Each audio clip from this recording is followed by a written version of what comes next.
Shalom, perkenalkan nama saya Jani Putri Pangemanan dari Fakultas Ekonomi Prodi Manajemen 1C.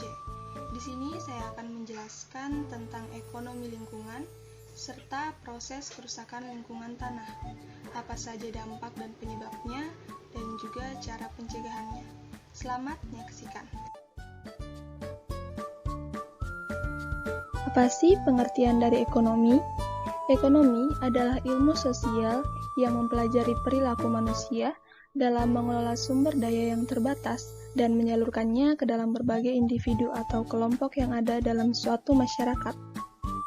Dan apa sih pengertian dari lingkungan? Pengertian lingkungan menurut Undang-Undang Pengelolaan Lingkungan Hidup Nomor 23 Tahun 1997 adalah kesatuan ruang dengan semua benda, daya, keadaan, dan makhluk hidup termasuk di dalamnya manusia dan perilakunya, yang mempengaruhi kelangsungan peri kehidupan dan kesejahteraan manusia, serta makhluk hidup lainnya. Lalu, ekonomi lingkungan sendiri itu apa? Ekonomi lingkungan berarti bagaimana kegiatan pengelolaan dan pemanfaatan sumber daya alam, khususnya agroforestry, sedemikian rupa sehingga fungsi atau peranan lingkungan dapat dipertahankan atau bahkan dapat ditingkatkan dalam penggunaannya untuk meningkatkan kesejahteraan sosial ekonomi masyarakat dalam pembangunan berkelanjutan dan dalam waktu jangka panjang.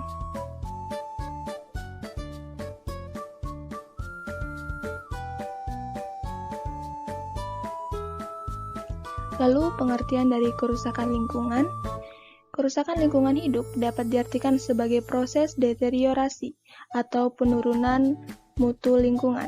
Deteriorasi lingkungan ini ditandai dengan hilangnya sumber daya tanah, air, udara, punahnya flora dan fauna liar, dan kerusakan ekosistem.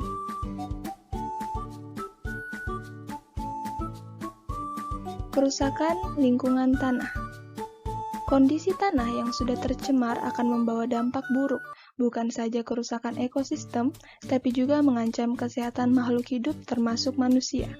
Peran tanah sangat vital bagi makhluk hidup.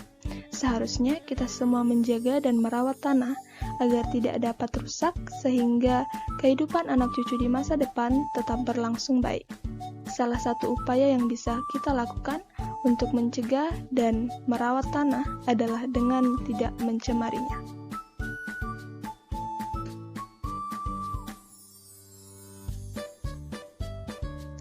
Penyebab kerusakan lingkungan tanah. Yang pertama, limbah pertanian, yang kedua, bencana alam, yang ketiga, ada kebakaran hutan, keempat, limbah organik dan anorganik, dan yang kelima, ada limbah cair dan limbah padat.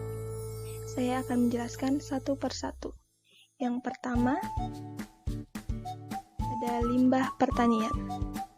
Pertanian menghasilkan banyak limbah, salah satunya adalah limbah pupuk kimia dan juga pestisida, yang dimana keduanya merupakan produk umum yang digunakan dalam dunia pertanian. Pupuk dan pestisida yang mengandung banyak bahan kimia ini akan dapat meresap ke dalam tanah. Hal ini mengakibatkan rusaknya jaringan-jaringan tanah, sehingga lama-kelamaan tanah menjadi tidak subur dan tidak produktif lagi jika digunakan untuk bercocok tanam.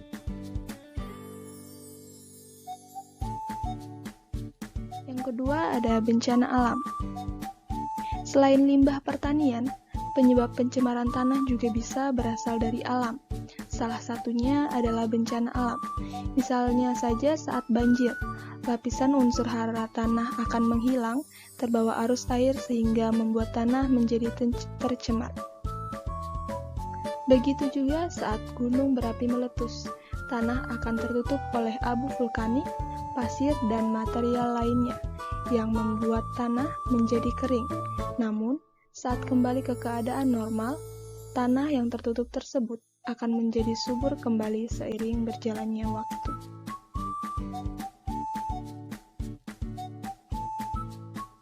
Yang ketiga, ada kebakaran hutan.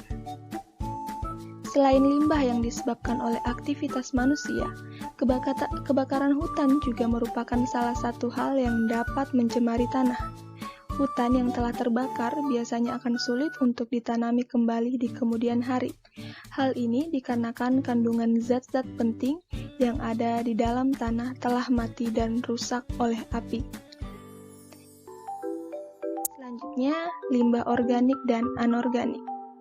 Penyebab pencemaran tanah selanjutnya adalah limbah anorganik dan organik.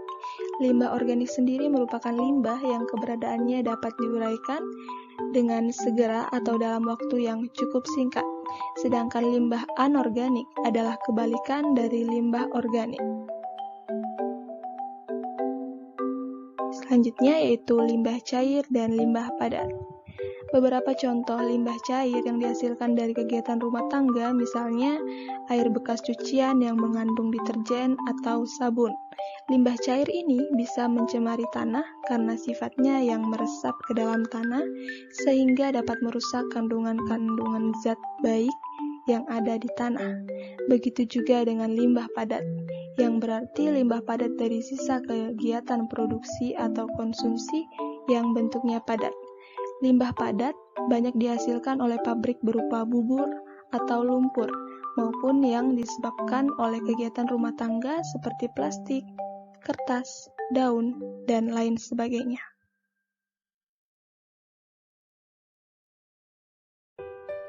Adapun dampak pencemaran tanah. Yang pertama, mengganggu kehidupan ekosistem. Yang kedua, mengganggu kesehatan. Yang ketiga, berdampak negatif pada lingkungan dan menyebabkan polusi udara. Untuk lebih jelasnya, mari kita simak video yang berikut ini.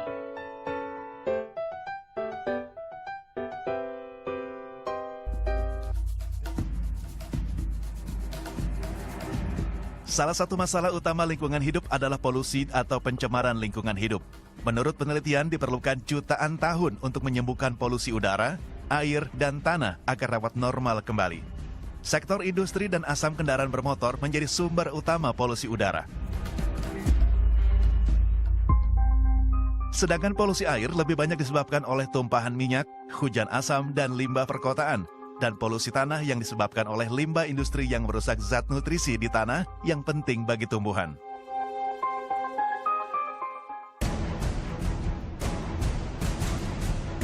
Selain polusi, pemanasan global juga menjadi isu utama lingkungan hidup. Sayangnya, sebagian besar pemanasan global terjadi karena ulah manusia seperti emisi gas rumah kaca. Efek dari pemanasan global sendiri menyebabkan meningkatnya suhu lautan dan permukaan bumi. Hal ini berdampak mencairnya es di kutub, kenaikan permukaan air laut, dan rusaknya pola alami musim yang menyebabkan bencana alam seperti banjir bandang, bahkan badai salju.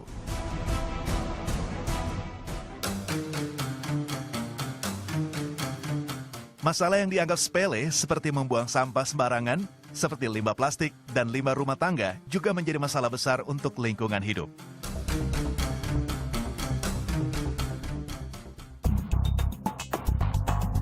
Tak hanya itu, limbah industri yang sering dibuang ke sungai juga menyebabkan ikan-ikan mati dan menyebabkan hancurnya ekosistem sungai. Polusi, pemanasan global, dan pembuangan limbah merupakan 3 masalah utama lingkungan hidup yang justru disebabkan oleh manusia, termasuk kita.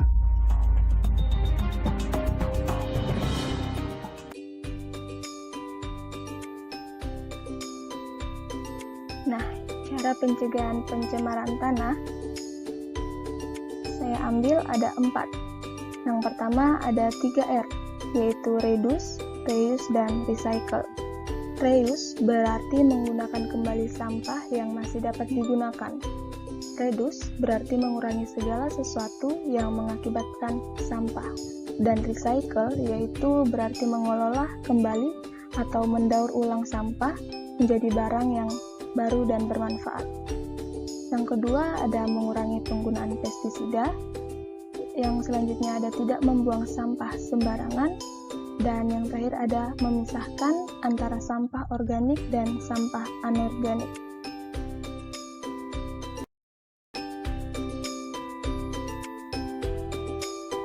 Sekian dari saya. Terima kasih.